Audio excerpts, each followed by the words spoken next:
नमस्कार,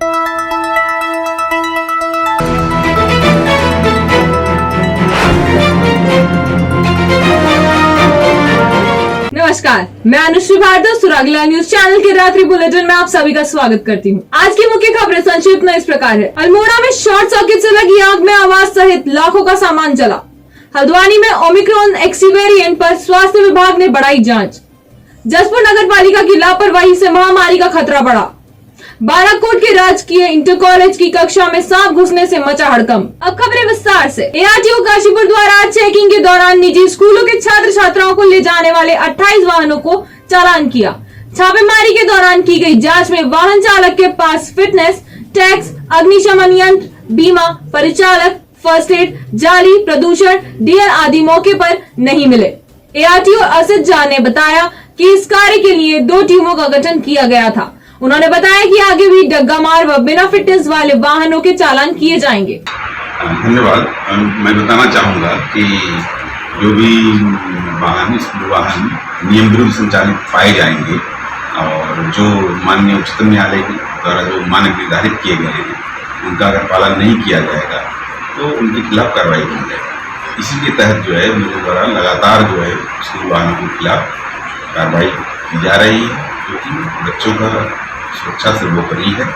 और इसके तहत कल मेरे द्वारा 2 टीम लगाया गया। एक टीम का नेतृत्व मेरे द्वारा किया गया और एक टीम मेरे परिवहन कर अधिकारी प्रमोद कर्नाटक के द्वारा किया गया, जो कि अलीगंज मार्ग, रामनगर मार्ग, बाजपुर मार्ग और पुलिसपुर मार्ग को चेकिंग किया गया। इसमें 28 वाहनों का चालान किया गया जो नियम विरुद्ध चलते हुए पाए गए और 1 वाहन सीज किया। क्या अपील करेंगे अभिभावकों से, स्कूल वालों से आप? जी, मेरा स्कूल प्रबंधन और अभिभावकों के साथ ये अपील है कि वो जो है अपने बच्चों का सुरक्षा का ध्यान रखें और जो भी माननीय उच्चतम न्यायालय द्वारा मानक निर्धारित किए गए हैं, जैसे कि वाहनों के सभी प्रपत्र पूरे होने चाहिए, जैसे फिटनेस, परमिट, चालक का डीएल होना चाहिए, वैध डीएल होना चाहिए। इसके अलावा खिड़कियों पर जाली होनी चाहिए, वाहन में अग्निशमन यंत्र होना चाहिए, फर्स्ट एड बॉक्स होना चाहिए, चालक और चालक वर्दी में हों।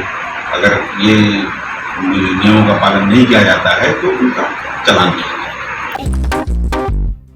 क्यों चैंपियन, कैसी थी तुम्हारी आज की रेस?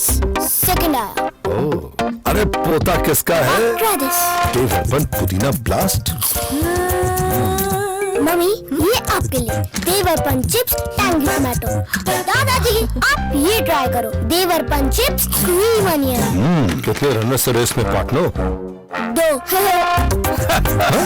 देवरपन crispy crunchy chips. मस्ती से खोल, मस्ती में बोल। बाजपुर कोतवाली पुलिस ने न्यायालय के आदेश पर एनआरआई से करोड़ों की धोखाधड़ी करने के आरोप में 2 लोगों पर मुकदमा दर्ज कर मामले की जांच शुरू कर दी है।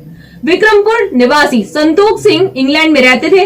बीते दिनों जब वे अपने फार्म हाउस पहुंचे तो पंजाब नेशनल बैंक के कर्मचारी द्वारा उन्हें एक नोटिस दिया गया, जिसके बाद पता चला कि सरबजीत सिंह और गुरजीत कौर ने उनके आवास को अपना आवास दिखाते हुए पंजाब नेशनल बैंक से 4.5 करोड़ रुपए का लोन लिया हुआ है। संवाददाता राज ठाकुर की रिपोर्ट। मैं एक एनआरआई हूँ, 35 साल से इंग्लैंड में रह रहा हूँ। इस बार जब मैं जनवरी में 2021 में भारत आया तो कोरोना की वजह से मुझे और नोटिस में पीएनबी से नोटिस आता है कि गुरजीत कौर के नाम का, जो मेरे घर पे आता है। तो जब मैंने ये इंक्वायरी बैंक से की तो बैंक से मालूम हुआ कि मेरा घर सरबजीत सिंह ने उसकी मेजरमेंट्स, वैल्यूएशंस सब लगा रखी हैं। तो मैंने बैंक से कहा भी ये तो आप लोगों ने गलत कर दिया। तो बैंक वाले आए यहाँ मेरे घर पे। तो घर पे आने के बाद वो तो बोले ये तो वाकई वो घर नहीं है जहाँ हम जाते थे।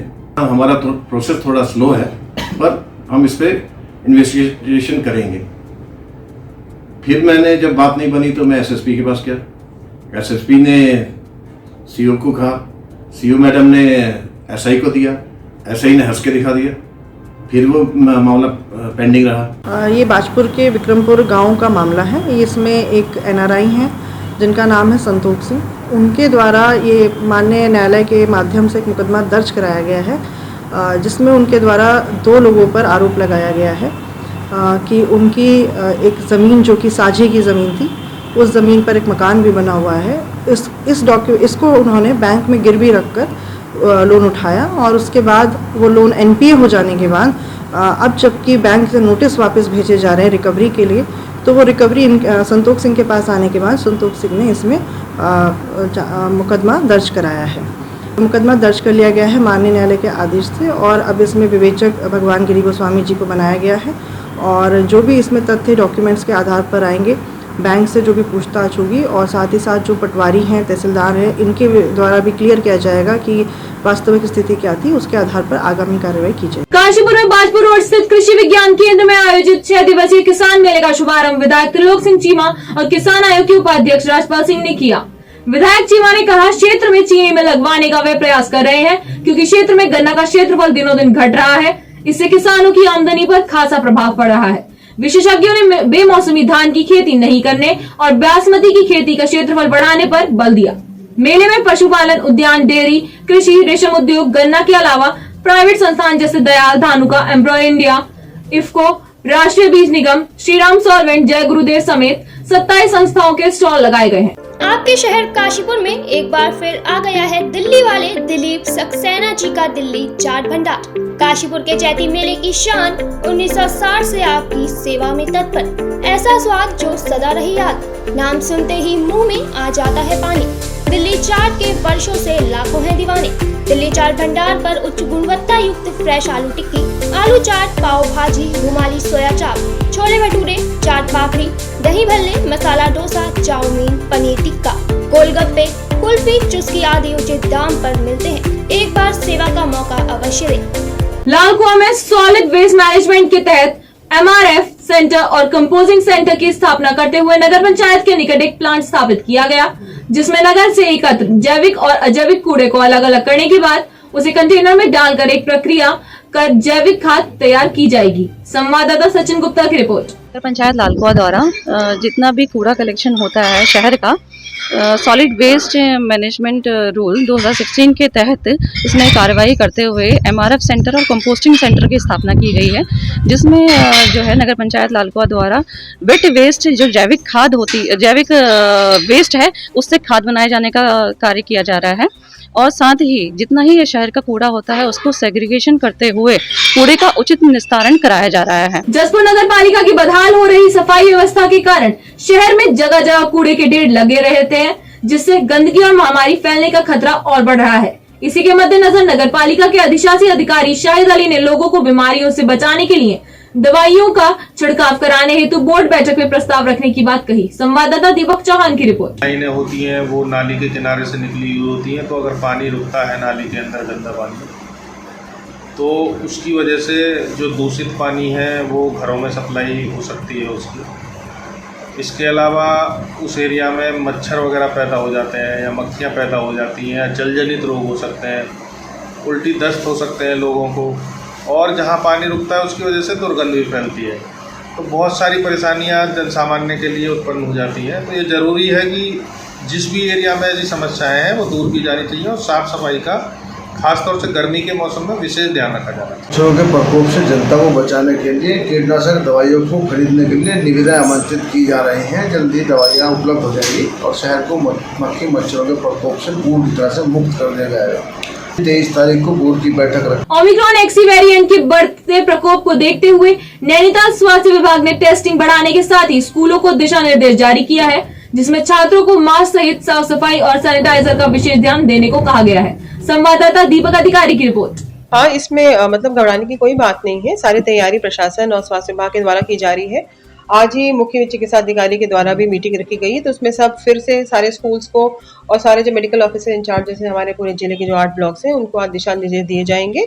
स्कूल में बच्चे जा रहे हैं, लेकिन हाँ कि मास्क पहन पूरी कोशिश करें, मास्क पहन के जाएं, हाथ साफ रखें, सैनिटाइज करें और एक सामाजिक दूरी है जो है वो मेंटेन रखें। घर जब आ रहे हैं स्कूल से तो भी एक हाथ साफ रखना, अपने कपड़े साफ रखना, क्योंकि ये परिवार को ही हमें सतर्कता रखनी पड़ेगी, क्योंकि हम स्कूल तो बंद नहीं कर सकते हैं या कोई लॉकडाउन अब कर्फ्यू बार बार तो नहीं रखा जा सकता। हमें धीरे धीरे इसके साथ इनकी जो वायरस की जो एक लाइफ साइकिल जिस तरह उसको समझना पड़ेगा और अपने आप को सतर्क रखना पड़ेगा। कोतवाली पुलिस ने काशीपुर के हरत नगर क्षेत्र में विधवा से दुष्कर्म के आरोपी को गिरफ्तार कर लिया है। आरोप है कि अली खान निवासी मोहसिन ने जबरन घर में घुसकर एक विधवा पर चाकू से वार किया और फिर उसके साथ दुष्कर्म किया। बाराकोट के रेगरू के चाक व आगर गांव की 7 माह से चल रही पेयजल समस्या का संज्ञान लेते हुए विधायक खुशहाल सिंह अधिकारी ने गांव की पेयजल समस्या के निदान व क्षतिग्रस्त पेयजल लाइन को जल्द ठीक करवाने की बात कही। संवाददाता लक्ष्मण सिंह बिष्ट की रिपोर्ट। क्या करेंगे? मैंने जल निगम को भी जल संस्थान के एक्शन दोनों को यहाँ बुला रखा है। वो कल यहाँ पर पूरे अपने प्रस्ताव के साथ अपने कहाँ पर किसकी साइड है, कौन से गांव किसके पास हैं, उसका पूरा विवरण लेके मेरे पास आएंगे और जो ही मुझे पता चलेगा किस विभाग के पास ये योजना है उसके बाद उसमें कार्रवाई शुरू की जाएगी। मतलब कार्रवाई इसमें जल्दी जो है जल्दी कल में ही इसमें बैठक भी बुलाई है और कल के बाद उसमें कार्रवाई शुरू कर दी जाएगी। अल्मोड़ा के फैमिली डिपो बनिया बाजार कैंट में शॉर्ट सर्किट से लगी आग ने एक आवास को अपनी चपेट में ले लिया। इस दौरान लाखों का सामान जलकर खाक हो गया और आवास में मौजूद परिवार के सदस्यों को ड्यूटी पर तैनात संतरी द्वारा आगाह कर उनकी जान भी बचा ली गई। मौके पर पहुंची दमकल विभाग की टीम ने आग पर काबू पा लिया। संवाददाता हेमंत सिंह मेहरा की रिपोर्ट। राजकीय इंटर कॉलेज बाराकोट की कक्षा 9 से 6 फीट लंबा सांप घुसने से हड़कंप मच गया। बड़ी मशक्कत के बाद विद्यालय में कार्यरत प्रधान सहायक नगेंद्र कुमार जोशी ने सांप को पकड़कर कक्ष से बाहर जंगल में फेंक दिया। संवाददाता लक्ष्मण सिंह बिष्ट की रिपोर्ट। यह जो अक्टूबर के महीने में आपदा आई थी उस समय जो मलुआ ऊपर से गिर के आ गया था, 2 कमरे पड़ गए थे, उसके ही कारण वो 2 मंजिले में भी सांप उसी मलुए से चढ़ के गया है। वो आज हमारे यहाँ कार्यरत नगेंद्र जोशी द्वारा उसको पकड़ के बाहर कर दिया गया है, नहीं तो कोई हानि हो सकती थी। उसमें 30 तारीख को परीक्षा भी होने वाली है जवाहर नवोदय की। विद्यालय में आज कक्षा 9 के कक्षा कक्ष में एक 4-5 फीट लंबा सांप घुस आया, जिसके कारण विद्यालय में छात्र छात्राओं एवं स्टाफ में अफरा तफरी मच गई। वर्तमान में उस सांप को पकड़ करके जंगल में फेंक दिया गया है। ये सांप जो है 17 और 18 अक्टूबर को जो आपदा आई थी उसमें जो विद्यालय के ऊपरी भवन है उसके पीछे जो मलबा आ गया था उस कारण ये सांप कक्षा कक्ष में घुसा हुआ है। मेरा प्रशासन से अनुरोध है, विभाग से अनुरोध है कि अविलंब इस मलबे को हटाने की कार्रवाई की जाए ताकि भविष्य में इस तरह के खतरे से बचा जा सके। लखनऊ की प्रसिद्ध कशिश ग्रामोद्योग की तरफ से लोहाघाट के डिग्री कॉलेज मैदान में लगाई गई हस्तशिल्प और हथकरघा प्रदर्शनी में आए व्यापारियों के साथ शराब के नशे में धुत अराजक तत्वों ने मारपीट कर उन्हें गंभीर रूप से चोटिल कर दिया। इस दौरान कुछ अराजक तत्व भागने में सफल रहे जबकि एक युवक पुलिस के हत्थे चढ़ गया। संवाददाता लक्ष्मण सिंह बिष्ट की रिपोर्ट। तो वहाँ पर किसी के हाथ में राड और किसी के हाथ में लोहे की सरिया था और वो तो दुकानदारों को ऐसे मार रहा था, वो बेरे में गिरा, तो सब दुकानदार भाग गए। फिर भागने के बाद फिर मैं कमरे पे गया, जावेद भाई को लेकर आया। बगैर नंबर की गाड़ी थी तो फोटो खींच लेता मैं नंबर का। व्हाइट कलर की बगैर नंबर की गाड़ी थी उनके पास। बाइक की कार थी? हाँ बाइक वो कार थी, बगैर नंबर की थी, लंबा नहीं था, व्हाइट कलर की कार थी। कितने बजे रात की घटना है? ये 11:30 बजे की बात है। तो मतलब उन लोगों के साथ बहुत मार पिटाई करी गई जो है? हाँ। तो पैसे वैसे भी छीने गए? पैसे गिनने थे, वो झूले वाले गिरा 90,000 रुपए तो हमारे थे नाव के और 45,000 रुपए झूले वाले के, तो गोल वाले के। तो दोनों राफ्टी में उसके दोनों को मारा और 4 जने थे और चारों बिल्कुल लंबे तरंगे बिल्कुल। पैसे भी छीने हैं क्या? पैसे भी छीने हैं। 4 जने थे वो। हमें सूचना प्राप्त हुई थी जो मेला संचालक है उसके द्वारा कि कुछ लड़के आके उसके कर्मचारियों के साथ मारपीट कर रहे हैं, जिस संबंध में हमने मौके पर फोर्स भेजा। तो वहाँ एक व्यक्ति को हमारे द्वारा पकड़ा गया जो कि शराब पी के हंगामा कर रहा था, जिसको हमारे द्वारा मेडिकल करा के पुलिस कस्टडी में लिया गया है। अग्रिम वैधानिक कार्रवाई अमल में लाई जाएगी। आज के लिए बस इतना ही। उत्तराखंड से जुड़ी सभी खबरों को जानने के लिए जुड़े रहिए सुरागीला न्यूज चैनल से। धन्यवाद।